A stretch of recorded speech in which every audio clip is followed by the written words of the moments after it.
So just wanted to let you know about a special announcement. We now have an embedded Flickable magazine on our members website for anybody that's a current subscriber. And if you click on the latest issue,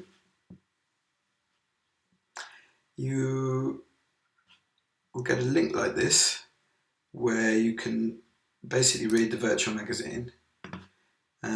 You might have to use Flash, so you can just press use once or use every time.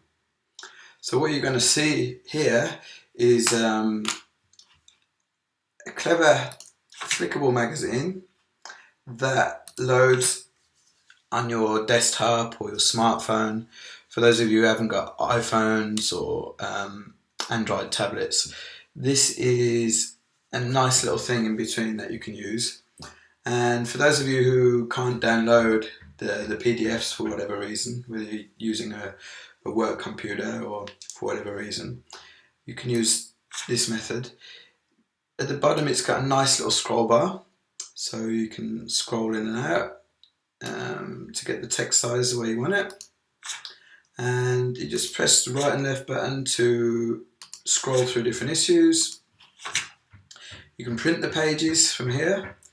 And if you're looking for older issues, you can buy them right away from this little box there. And you can turn the sound off if it's annoying. And you can toggle between full screen or not using this button there. And if you press this button, you get an overview of the pages, so you can quickly scroll down to where you were last. So that's it. If you're not a current subscriber, I strongly encourage you to get yourself a subscription to get the best information on autism parenting. Okay, enjoy everybody.